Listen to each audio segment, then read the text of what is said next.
when I'm dealing with a woman, I'm dealing with a phenomenon that's substantially different from me. Yes, we share 99.9% of the same DNA. On the other hand, we have some very significant differences. Women grow up with emotional words. We men don't grow up with any value on fear and sadness. As a result of that, most of the men that I see struggle with some kind of anxiety. Finding the right woman is finding a woman who knows who she is, values who she is, and can express who she is. That's the right man and the right woman. I know who I am. You are listening to the Akkeri podcast, a show about men and masculinities, the challenges that modern men face, and how to chart a better way forward. I'm your host, Matt Howlett, mental health coach and founder of the Akkeri. This episode is the final part of a 4-part series with Dr. Ron Johnson on his book, Balls, Men Finding Courage with Words, Work, Wine, and Women. And we are tackling that last W, what he calls the big W of women. We talk about how to find the right woman and what it means to be the right man, a framework for communicating thoughts and feelings with women, and the importance of the concept of hurt and the emotion of sadness when it comes to male maturity. If you haven't already listened to the 3 previous episodes with Dr. Ron, be sure to download those for later and check out his book Balls with the links in the show notes. But for now, here's my conversation with Dr. Ron Johnson. All right, Dr. Ron Johnson, welcome back to the Akkeri podcast. We are on episode 4 of 4. This is, I think, episode 16 or 17 by the time it's published. But we've been doing a 4-part series here on your book, Balls, Men Finding Courage with Words, work. I knew I was going to get it wrong at some point. Words, work, wine, and women. We have done the first 3. We are jumping into what you call the big W of women. So maybe you can tell me, why is that the big W? Most of the men that come to see me have come to see me because they're in a challenged relationship. Either they have no one in their life, or they have someone in their life that doesn't like them, or they don't like that person, or they're not relating to some degree or another. That's probably 75 to 80% of men that come in. So they present with women challenges in their life. So that's why it's the big W. It's not the only thing. It's not the most important thing, but to get to this, we have to do the other sort of 3 W's that we've talked about in previous times. Mm-hmm. So what does that look like then? Like, what is it about those other areas, or what is it about women that make that the main part? Like, and we have to tick those other boxes first of words, work, and wine, which obviously means addictions. Yes. Okay. So let's start with words. I have written in this a couple of chapters on men here that we men are not words based. We are not first words, and women are first words. Now, that's a bit of an extreme statement. It can sound misogynistic. Interestingly, actually, men use more words, talk more, but they are not as efficient, and not as efficient, particularly in the realm of emotions. So to be able to deal with a woman, you have to have a capacity to translate your emotions, your feelings, your thoughts into words. So that's why it's so important to have these other 3. And if you're not happy in your work, you will not be happy with the woman that you're living with. You will not be a happy person. And if you find yourself falling into addictions, you will not be successful. So those 3 things lead to this big W, which is, how do I deal with women? And roughly, when I'm dealing with a woman, I'm dealing with a commodity, dare I use that word, a phenomenon that's substantially different from me. Yes, we share 99.9% of the same DNA. On the other hand, we have some very significant differences. So some of those are cultural, some of those are neurological, and some of those are just individual to the person. What do you see as the main differences? A couple of things. The main differences, I think, are on the surface are words. Women grow up with emotional words. We men, by and large, don't grow up with emotional words. In fact, the emotion that we grow up with would be anger or joy. We don't grow up with any value on fear and sadness. As a result of that, most of the men, 95% of the men that I see, struggle with some kind of anxiety. They have lived with it for such a long time that they just think that that's just natural. And more important than that, the most important emotion we have is sadness. That is not an emotion that has been allowed with us men, especially in the Western culture. So to deal with a woman, you're dealing with a woman who is much better at being sad, much better at being afraid out loud, and we men are not good at that. So when I hear from a woman, you hurt me, for the most part, I have no idea what that means, because I've never had a man say that to me in my life. You hurt me. And that's a very important phenomenon. Hurt is an extremely important phenomenon, but it's not part of our culture. It's not part of our natural element. So that's the cultural part. The neurological part is at least as significant. Roughly speaking here, and I'm not an accomplished neural psychologist like some people are, but roughly speaking, I feel in the right side of my brain, I think in the left side of my brain, and by the way, the thinking also is where I speak. And so I gather information in the right side. I see, I hear, I feel, I have emotion, and then I translate that to the other side. Now, this happens in a split second. There's a transfer point between the right brain and the left brain called the corpus callosum. Mm-hmm. And interestingly, we talked about this in the book. Yep. In women, it's 40% larger. Now, that doesn't seem like a huge amount, but if you consider that women are able to feel and then speak their feelings far faster than we men. So those two elements are pretty important. The whole words thing, and then how can I actually put my feelings into words? It frankly takes men minutes, where it takes women seconds to be able to translate that. Right. I think men would probably be mostly aware naturally of the physiological, neurological differences between, us and women. But I think it's helpful to point out, maybe speak a little bit more to the cultural differences and the upbringing aspect of that, because I don't think a lot of us men realize that we haven't had as much verbal experience as women have, especially when it comes to emotional words, but also what you talk about in the book of the concept of failure and just how important that is and how we don't experience that in the same way, or criticism, I believe, is mainly the thing that you talk about. Can you speak to that briefly? Because that's a big thing for us to be aware of, to recognize these differences. You use the two words that I think are very important, and that is digesting criticism and digesting failure. Those two things we, by and large, have not been taught how to do. We ignore them, we push away, we find that addiction, we just go on, we move forward, but we don't give credence to the fact that when I'm criticized, I am always hurt. For one thing, that H word that I call it is not part of our vocabulary, so we don't even recognize what's happening. Usually what happens is I recognize something in my stomach, in my body in some way or another, then I have this something that's happening to me emotionally, but I don't have words for this. And the best words are quite simply hurt. Now, to use that word, I'm using a word that does not lend itself to exact definition. We know what it is when I'm hurt physically, but by and large, we men do not know what it is when I'm hurt emotionally. And I translate that emotion almost immediately from hurt to anger to avoidance.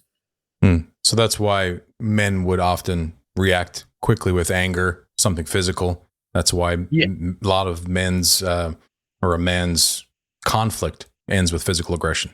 It does. It ends with physical aggression or verbal aggression or simply walking away. It's really the fight or flight phenomenon in men that we see. So men don't have a capacity to be in a discussion, to hear something that was critical. Now, maybe the critic was right and maybe he or she was wrong. It doesn't matter right or wrong. I'm going to be hurt. Mm-hmm. And so extremely important is for a man to mature in understanding that he is hurt.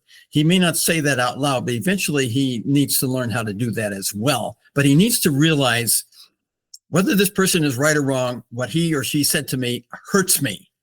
Then he can move forward to, do I say something? Do I not say something? But I don't argue. I don't get mad. I don't defend myself. I just recognize how I feel. Right. So it's not that women have been hurt more than men have. I mean, it depends on the individual, I'm sure, but we're not used to that process of recognizing the hurt for what it is. Exactly. We don't recognize that. Right. And you said it well, men are not hurt any less than women. The same, maybe sometimes more, but by and large about the same.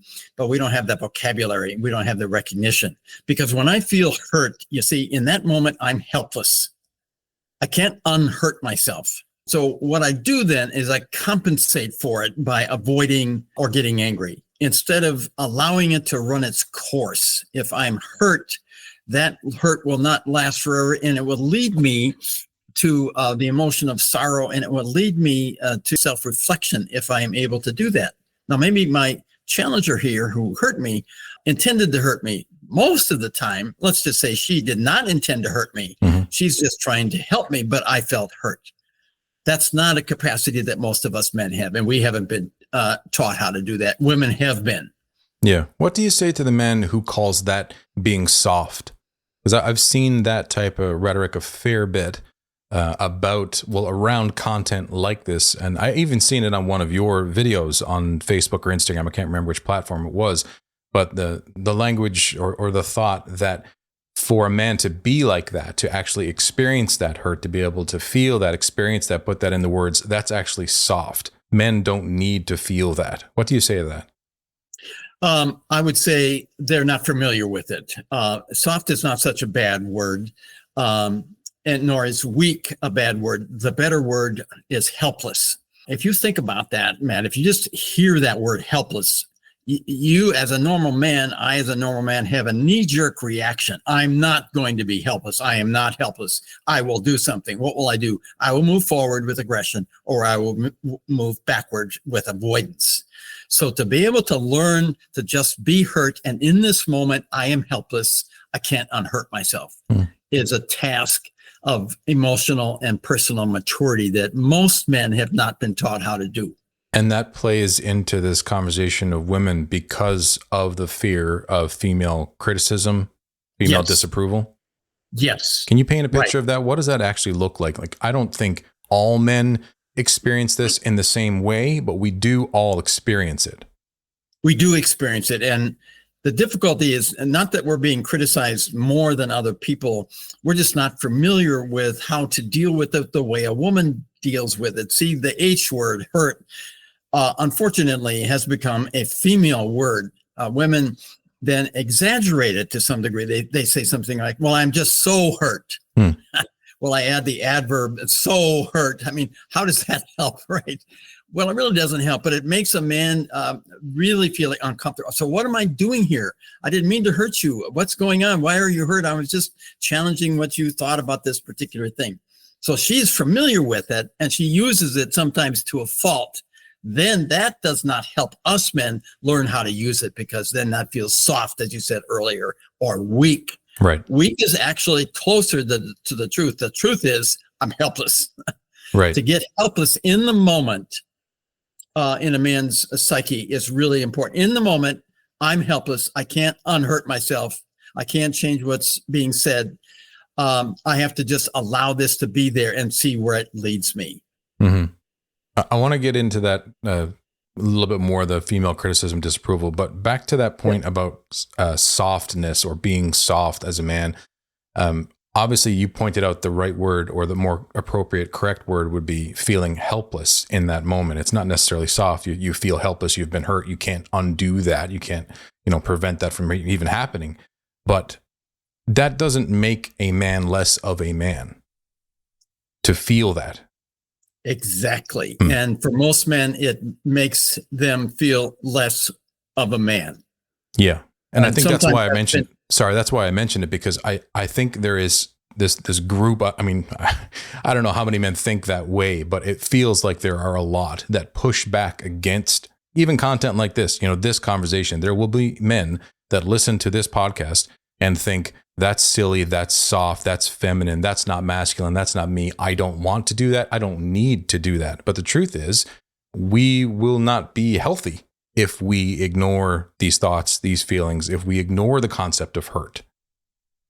We will not be healthy in several ways. We will not be healthy psychologically. We will not be healthy relationally. And by the way, we will not be healthy physically. Because if I do not allow this emotion to run its natural course, what happens is my body is going to react to it. And I will stiffen in some way or another, or I will react, or I'll compensate. So it's not healthy in the very larger sense of it.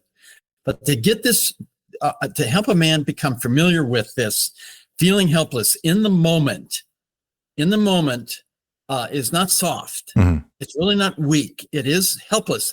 I can't change the past. And so that's actually very manly. It's interesting that we dared to call this book with this outrageous title of Balls, because you think of balls, it's like, okay, aggressive and challenging, and I'm going to say what I mean. I'm going to be angry. That's not what balls means at all. That maybe there's a time for that. But by and large, balls means, do I know who I am? Do I value who I am? Do I express who I am? And then as a result, do I know and express and hear how other people feel? So I think this being helpless in the moment is very manly, very ballsy. It's like I have to be courageous. That's a part of the subtitle of the book, men finding courage in these areas, to be courageously hurt, to be courageously helpful in the moment. That means I can't be worried about what I look like, what I sound like, what somebody else thinks about me. I have to, in the moment, realize in this moment, I'm helpless. And that's where men get lost, because they want to push back, get angry, defend themselves, and explain something. Right. So we all need to realize that we, like you just said, can't change the past. We will be hurt. We are human. It is an aspect of being human, and we are better for it. And not necessarily being hurt, but better for the process of, I recognize I was hurt. I recognize how I feel. I'm able to put how I feel into words. How does that type of courageous honesty help men when it comes to facing that fear of female criticism, disapproval? The underlying factor in all emotions is love. When I'm happy, I love something that I have. When I'm sad, I have loved something that I lost. When I'm angry, I love something that I lost in the past. When I'm afraid, I love something that I might lose in the future. So the whole of this is not to just make men soft or even be aware of hurt. The whole of it is for them to be more loving in the larger sense of what that means. To actually feel helpless and hurt is to love myself. I have loved myself and I have been attacked. Doesn't matter if the attack is right or wrong, but I have been attacked and I feel hurt in that moment. That is actually the result of the fact that I do naturally love myself, as we all do. So if I expand that, then I can get better at loving other things and other people. If I really realize that I've been hurt in this situation because I'm a human being and I'm a valuable person. I know many men don't always feel that, but ultimately they do inside. Then I can realize, oh, this can make me more diligent in how I communicate myself, particularly to avoid the danger of being angry, particularly at women, but more importantly, to avoid the danger of being afraid that I might be hurt, that he or she might hurt me. So it's not just a matter of becoming more familiar with failure, of trying and failing and trying again, but it's mainly an issue of understanding yourself. It is. And in this situation, I do something, I spill my coffee. What would happen normally? I just get angry or I threaten or, I throw the coffee cup or whatever. And if I precede that, I was enjoying my coffee, I spilled it, I am hurt. Mm-hmm. I am helpless. I can't get the coffee off the floor here. In that moment, I'm helpless. If I let that run its course, it runs a course for seconds and then it's over. Right. It's like, oh, I learned to be a little bit more careful or whatever, or this is just too bad. Just to make that as clear as possible, can you give me an example or something practical, a way of thinking, something that the man can do in that moment? So you spill your coffee, maybe you don't just simply spill it, but it goes on you. You're going to a meeting, it ruins your pants or whatever that is. What do you do? How do you process that? What does that actually look like? Eventually, this process can be seconds. But to start with, it's going to take minutes because You have to override the tendency to be angry or to avoid it. So if we say in the long run, what we want to do as I spill my coffee, I'm disappointed, which is probably the best word.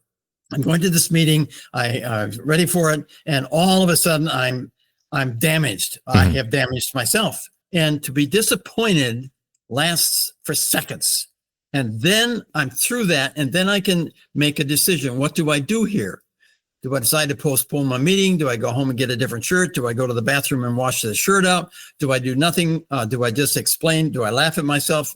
Then I can think clearly about what I might do afterwards, but I can't think clearly if I'm trying to avoid this fact and I'm angry. So that actually leads me into what I should do in the long run. And what leads me here is acknowledging that I've been hurt. Mm-hmm. Happen to be hurt myself. But it's the same thing if somebody else says something to me. If they say something to me that's critical, again, maybe they're right or wrong. That doesn't matter. I'm going to be hurt. And if I give that seconds, I will be disappointed. That's the hardest task. That is the key task for emotional maturity in a man, to know what he's feeling, not at all times, but especially at the times of disappointment, which means being criticized or making a mistake. And that helps the man with the woman because of emotional maturity, because of understanding yourself, being able to present yourself better. Is that an accurate summary? Yeah. That is exactly. And there's some delicacy here. I'm reminded when you say that of a recommendation I gave to a man who was with a woman at the time, it happened to be his wife, and she was frequently critical of him. And I said, now, Jim, I want you to, the next thing you do, I want you to say, Jan, that really hurt me. Well, he took that advice and he did that. And so she said something, which she does. And he said, well, that really hurt me. And she said this, well, isn't that too bad, Jim, that you were hurt? Well, poor you. Now, is that because she's some kind of terrible person? No. Yeah. She had never heard the H word from Jim, never heard it. She didn't know how to process it. She had heard anger. She had heard avoidance. She'd heard explanation, but she'd never heard hurt. So it was really unfamiliar for her. She used it all the time, and he had never used it. So there's some danger here in what you say and to whom you say something. You can't just blurt something out like that. In most situations where you're hurt, you don't say it. You recognize it. And if you recognize it, then you might say it. Likely you won't say it, and the hurt will move beyond that to something that maybe you should do. Right. So first step, understanding yourself, working through this process of maturity in general, but emotional maturity is the main thing that we're kind of hitting on here, understanding how you feel, how you think, being able to put that into words. How do you then bring yourself to a woman and present yourself? How do you speak to a woman? One of the things you pointed out in your book, you present this like conceptual framework of what you call staging. Yes. Staging really needs to be carefully understood, because it can sound, and it may sound to any of our listeners now, particularly women, like this is control. Mm-hmm. It's not control, but it is controlling oneself. It's not controlling somebody else.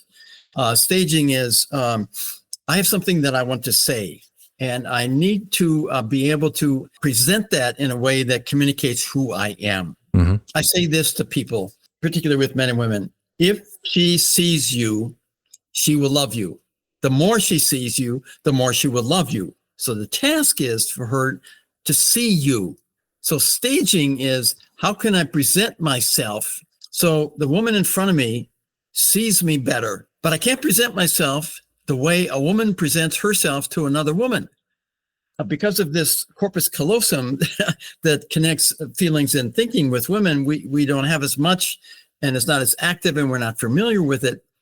So the interaction between two women is very fast and furious when it comes to emotion. Very often women can, and this is clearly neurological, they can speak and listen at the same time. We men certainly cannot do that. We cannot do that. You're listening to me now. If you have thoughts, frankly, you hold them, because it's like, okay, I don't want to interrupt Ron here.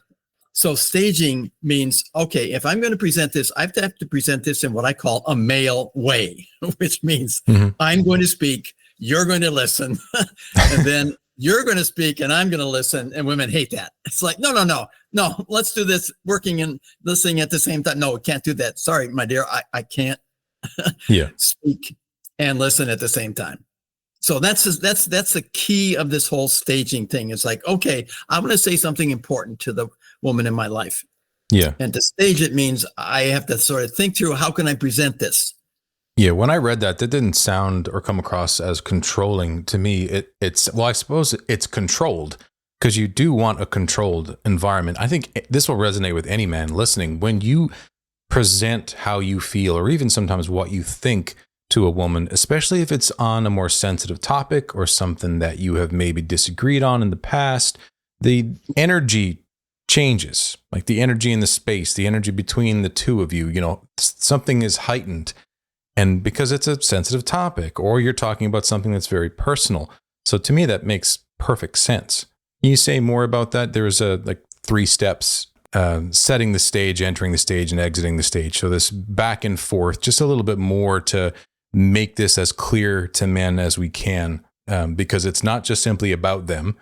And as you just mentioned a minute ago, you don't simply tell, someone or a woman exactly what you feel, and you don't do it all the time. You have to be specific. You have to choose your moments, right? I mean, you're not going to do it, say, in public. You're going to probably hold that. If you are hurt maybe in public by her, you think about that, you feel that, you can probably process it to an extent in that moment, but you choose your space, right? So setting the stage, entering the stage, exiting the stage, I think is roughly the language that you used. Yes. So setting the stage really means I'm thinking here. Okay. So I feel something, and this seems to be an important thought that I have, or a feeling that I have, or an experience that I have. And I'm thinking, this is an important part of me. Roughly, I want her to see me. Mm-hmm. I want to be seen. If I'm going to be seen, I'm going to be loved. So setting the stage here is being prepared myself. Then the second part of setting the stage is actually saying something to the woman.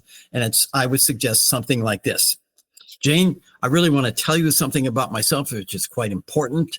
I've been musing about this for a while. And if you can give me some liberty here, I want to kind of speak out loud, speak a little freely. And this is going to be tough for you because you would want to question and ask. But what I want to do here is kind of do it in my way, Jane. I want to just say, this is important. And if I'm to say something that's really important, I'm not going to be really good at this. And I'm still learning about this whole emotional thing. So I'll ask you, give me a little liberty. And so that's setting the stage. And then climbing the stage is roughly, Jane, okay, let me tell you what's going on with me. I just haven't felt right physically for a while. I think this is a kind of a physical, emotional thing. Once in a while, I feel myself thinking about work. Sometimes I think about us, think about the kids, think about money, but I just haven't felt right. And here is very likely where the woman is going to say, well, tell me more, what's going on? And I've seen that. And I think, and you say, well, thank you very much, my dear, but I'm struggling with this. And I know this might be hard for you, but I'm asking you to just listen, because I'm going to be here and there, half true and not true. And I'm not sure. So just let me muddle through this. So I'm taking the stage and taking control, not of her, but of me. Right. And I'm not saying you're always interrupting me or whatever, I don't say that. And when you're finished, when you're doing your best, you say something like this. I really appreciate what you've done here. You just listened to me. And Jane, I'm sure you have a lot of thoughts and you have your feelings, and I want to hear them. But right now, frankly, I'm emotionally exhausted. I need to kind of back up and just go outside and throw a football, or, have a glass of water or something. So yeah. I'm asking a lot of you here. So all of this, I think, is revealing of my inadequacy in regards to saying how I feel. Yeah. That's setting the stage, entering the stage, and then exiting the stage. With very few exceptions, women will not understand that and will not like it. There's nothing wrong with women that they don't like it, because they have done this back and forth thing that we men can't do. So if you do that kindly instead of demanding, you're saying, this is about me, Jane. This is not about you. It's not about something you're doing wrong. Yeah. And you mentioned the concept of overwhelm, which I think is important. And there's likely a couple of other maybe risks or potentials in there for what the man's going to run into, like challenges, because that's a complicated process. I know personally, it's been a while since I really got into this type of work, right? Just personal growth work, being aware of my own feelings, accepting the fact that they're there, and then forcing myself to deal with them. It's been a number of years, but that process of talking to a woman has been a challenge from day one. And it still is. There are still moments when, like you said a moment ago, I might feel emotionally exhausted. And it's not necessarily that the day has been overly emotional. It's just that maybe, brain power from work is pretty much done. Like, it was a hard day at work and I don't have a whole lot left in the tank, we'll say. So if we get into a conversation about something that's a little bit emotionally charged or it's sensitive, I could run into that. I could have to stop and be like, you know what? I want to hear what you have to say. Don't cut the woman off. You know what I mean? You can validate what she's saying, what she's feeling, but just be like, baby, I need to take a moment. What other challenges do you see in that process? Because there are more than one. Well, what I really like what you just said is the pronoun, and the pronoun is I. It's not you. I feel, I'm hurt, I'm uncertain, I'm confused, I'm exhausted. The pronoun is who I am here. That sounds selfish. It's not selfish. It is a way a man starts, ideally says something about himself. And to be able to do that, to say I feel overwhelmed. And then to be able to have a few words, that's why the words are so important, to say, I feel overwhelmed. And, I'd like to talk about it, but I just don't have the right words now. I don't think I would be very articulate, very careful. And so I want to ask you, just give me a few minutes, maybe an hour or so, and I'll come back to this. The whole thing starts with I. Mm-hmm. And it's not about you're not listening, you didn't do this, you didn't do that. So if I can start with that pronoun, which is not where most people start. They usually start with you. I think both men and women start with you instead of I. Yeah. And the concept of hurt comes back in over and over again in that process. Sometimes, not every time, but there could be something said that is unintentionally hurtful. Or you could hear something, or they might do something or respond to you in a way, even like physically, just body language, that is perceived as hurtful. Not the intent, of the woman, but because I know I've experienced that. I've been, mainly when I'm tired. I remember this acronym from the ministry years. Jeannie Mayo was the pastor's name. We were at a conference down in the States, and she was, talking to leaders specifically, and she threw out this acronym of HALT. And I've held on to it ever since, because there's a ton of things from that time period that were very helpful from those years in ministry. But HALT is hungry, angry, lonely, tired.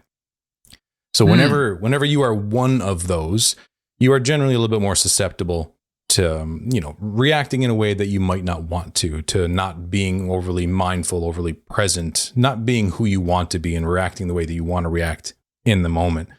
But if you are two of those, obviously it goes up. If you're three, if you're four, your risk increases. And it's really about wanting to be who you want to be, of reacting in the way that you want to react, responding appropriately, not just not hurting someone else, but being who you are in that moment. And that has always been helpful to me. And it's something that I can point out, like right now, to Dana, and just be like, baby, I'm starving. I can't even have this conversation until we eat dinner. Whatever that might be for you, but yeah, HALT, hungry, angry, lonely, tired. Hunger is probably the main one for me. I'm not good when I'm tired, but if I'm hungry and tired, I'm toast. I'm probably going to hurt her. I'll speak, inappropriately. I'll say something I didn't mean to say, or. I like the acronym. Never heard it before, but I'm going to remember it. Thank you very much. That's really very helpful. I'd like to, just augment what you said here a little bit, because we are asking a lot of women to not respond immediately to us. We're asking them to, in a way, go against their nature and certainly their cultural experience, which is I speak, you speak, we speak at the same time. We challenge each other. We go back and forth, and we men can't do that. So I always think it's important to realize when I'm asking a woman to be silent and let me just speak, I'm asking her to go against her nature, whether that's biological or cultural. It is against her nature. And Deb has learned over time to be able to do that. And she has admitted, and she said once, because I asked her, I said, how much do you actually tell me about what you feel? She says about 20%. Now, we've been together for 50 years. We're really good at this. We wrote the book on feelings, and we wrote this book together on balls. So we do a lot of communicating. But I have to realize, and she has to realize, that she has far more access to her emotions that turn into words than I do. Right. So in fact, it makes me think about the other day. I said, honey, I just really feel overwhelmed. And I said, I can't say if this is physical or emotionally. It's several things in our life. My sister died, some other kinds of things we had to kind of tackle. And she said, well, I'm sorry to hear that, Ron. I'm looking forward to hearing more of that. That is not your typical woman. Your typical woman is, why are you overwhelmed? What's going on? How can I help? What's going on? Maybe it has to do with your father that you never resolved. It's like, whoa. It's like, and so she has learned that if I'm to speak, it has to be on my stage, on my time, and then I can ramble, and then she will get it, and then she will see me better. She won't see me better if she interrupts and she asks questions. But I'm asking a huge amount of a woman to be quiet when I'm saying how I feel. Yeah, I think it's important to communicate that we probably will ramble. I know I do, because I'm sometimes struggling to find the right words, and obviously that takes practice or gets better with practice. You might ramble less, but it is difficult in the moment because there's so many feelings, so many emotions involved when you even go to present yourself and try to tell her, create the stage and enter the stage, as you put it, and tell her how you feel. It's not always easy, even if you have processed those feelings and given time to thinking about it ahead of time.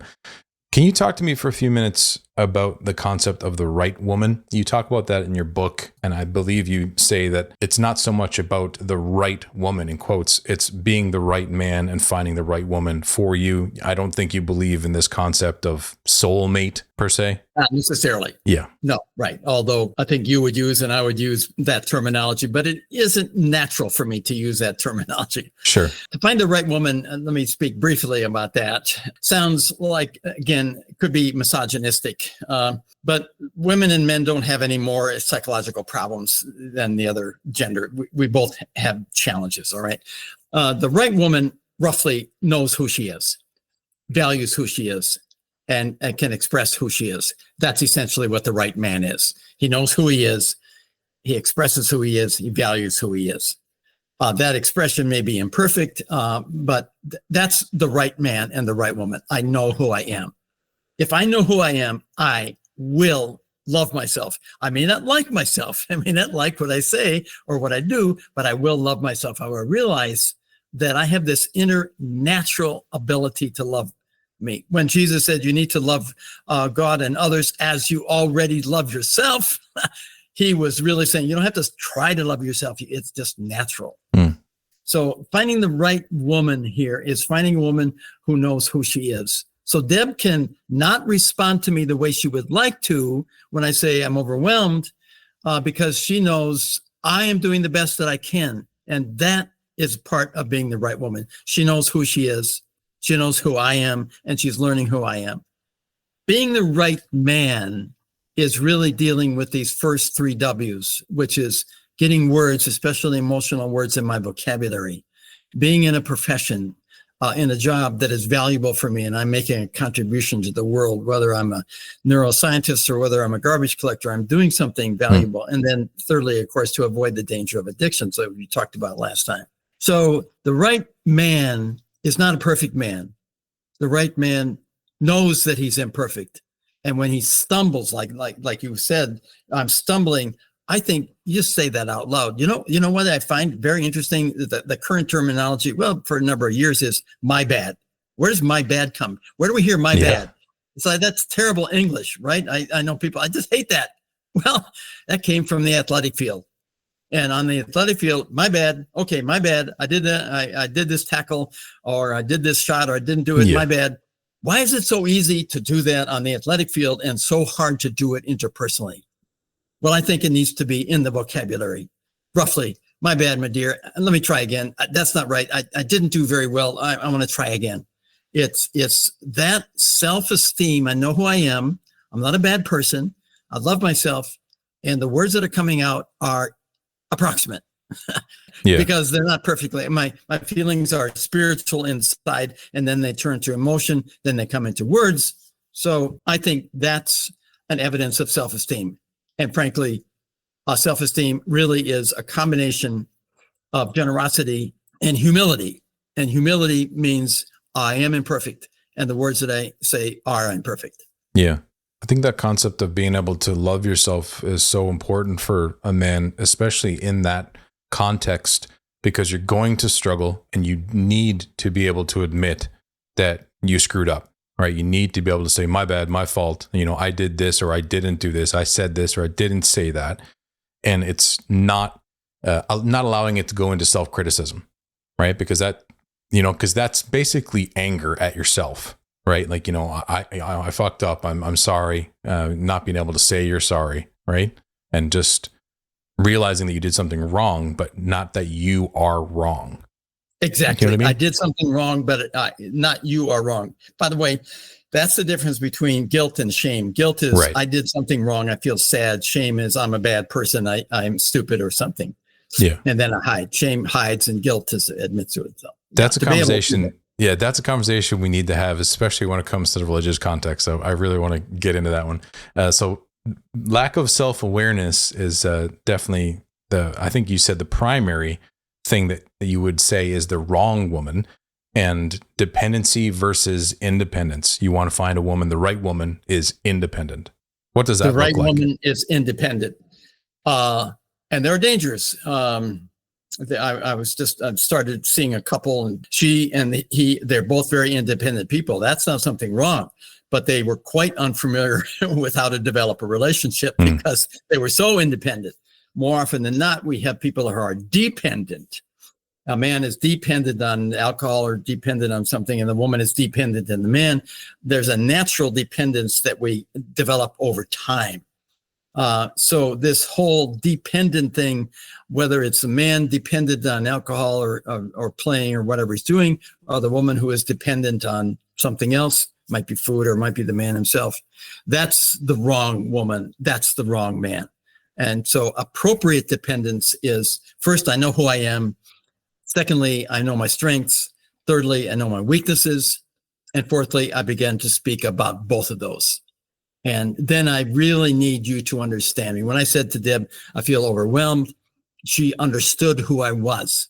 And that meant I was dependent on her listening to me. And then eventually being able to come in. And then a couple of days after that, I said, let me unpack what I said the other day. What about for the man who feels like he is going through this process of maturation and is in a relationship with a woman that he loves and is committed to? You know, maybe they're going through some problems, but how does he start a conversation with the woman if he's noticing there's some issues there, right? Because obviously I would, let me backtrack a little bit. What I'm thinking is if you've got a man who hasn't been mature and he finds later in life that he is maturing, he's coming to understand his feelings a whole lot more, coming to understand who he really is, but he's already in this relationship and he does love the woman and he does want to keep this relationship. What if that woman that he's with has some of these like wrong woman characteristics and probably has the potential for considerable growth? Otherwise, the man wouldn't love her in the first place. But how does he bring up that conversation? Like, how do you do that in a way that is loving, caring? I want to help you. I want to support you. Like, how do you even start that conversation and do that together? What does that look like? It looks like you use the first person pronoun. You use I instead of you. It's real easy to slip from I feel that you should. That's not an I statement. I feel that you should is a statement about you. So to state an I statement, if you're in this situation and you're a maturing man and you realize the woman that I'm with here roughly is not mature. It's evidence in how she behaves or what she speaks, or she's too quiet or she's too loud or too critical or too whatever she might be. He realizes I'm not happy here. That's basically what the man has to say. And that can sound critical, but it's essentially I'm affirming how I feel. So very carefully here, and this is the whole staging thing, a man that has matured in some way and he's in a relationship with a woman who we might say is less mature or is not maturing at that level, he needs to say something like, Jane, I need to tell you something really important to me. And what's that? I'm just really not happy. I'm not quite happy with what we're doing here. And there we slip into the second person pronoun, which is we, but we're not talking about her. I'm not happy with how things are unfolding. And all I can say is, I want to be happy, not perfect. I want to be better. I want us to be better, but I don't know what that means. All I can say here is this is good. And however crude it sounds, it's not good enough. And that, of course, naturally will sound like criticism. But what the man is really saying is something about himself. He's not saying anything about her. He's saying, I'm not happy. Now, how she receives that is delicate because she will feel criticized. Well, what should I do? What do you think I should do? And the man, if he's still doing this staging, says, I don't know. what you should do. This is just the start of a conversation, Jane. I just want to tell you where I am right now. You know, I love you dearly. I just found myself liking less of what we're doing together, liking being together. There's something that's just not quite right. And so that hints at, Jane, maybe I'd like you to look at yourself, but you don't say that. You don't say that to them. In fact, interestingly, this morning I was having a conversation with a man who is what we call a lover temperament. By nature, it means he's connecting. He's very good at that. He's very, very outgoing, very engaging. And his wife is what we call an analyst. She's looking to solve the world problems, make the world a better place. Well, the way analysts tend to do that is tell everybody what they should do and what's wrong with them. So, you know, she's inclined to do that. Well, I think you're too flirtatious. He's not flirtatious. He looks flirtatious to him. And he says, I have no interest in any other woman. I just like to engage people. I engage the cashier. Are you talking about me, or are you talking about, because I'm that analyst. I am that person. I have not really gotten in trouble for that, but man, have I ever, I've got myself into, I got to say it now.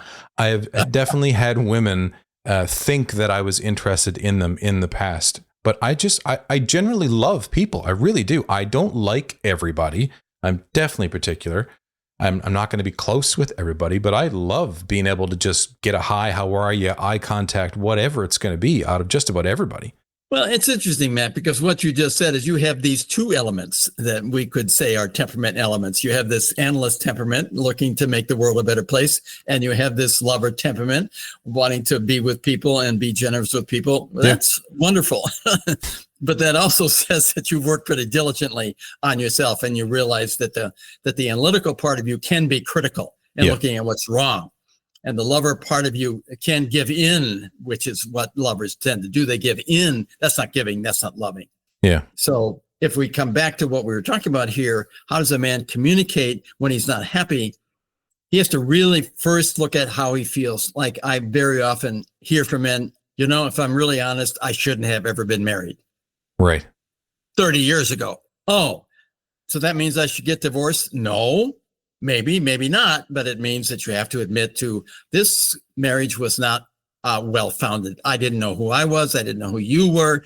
And so we ended up not knowing who we were. And here we are in this situation. Now we're married, we have kids, and we have the house or whatever. So it's realizing and admitting to myself. But that wouldn't be something that a man should say.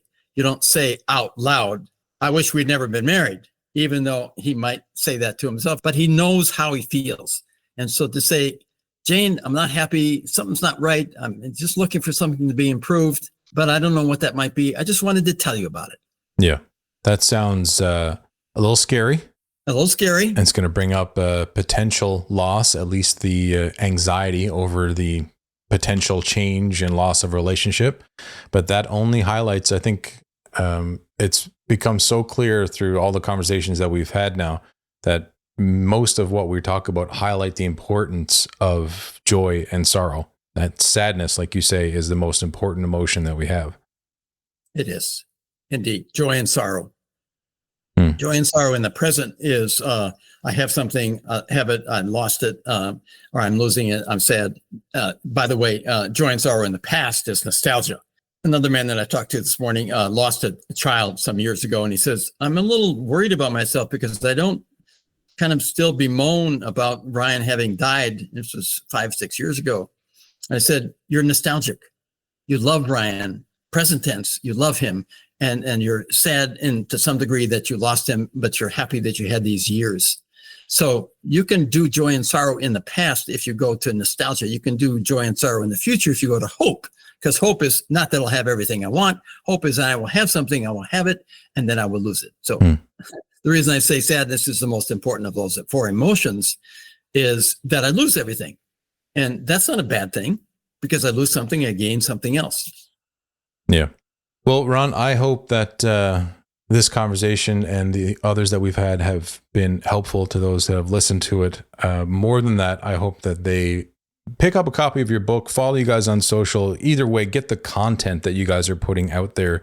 into their heads and just consider that. Think about it for a while, because I meant what I said in that testimonial video that I did for you guys. The book wasn't released, obviously, when I met you guys, when I started to learn more about myself and dig into this concept of emotional maturity. I didn't even probably know the term back then. I was self-aware. I was mature to an extent, but emotions, definitely not something that I was comfortable talking about. Didn't have the words for it. Didn't have experience. But yeah, I hope that men specifically get this book, get the content, and get it into them, because it was life-changing.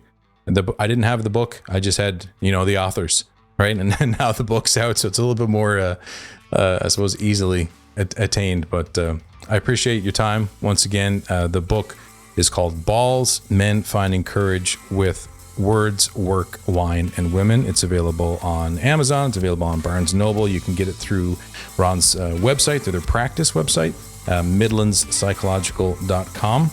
And you can find them on social media as well at Midlands Psychological. Thank you again, Ron, for your time. My pleasure. All right. Good to see you. Yeah, we'll see you again. Take care. Thank you for listening.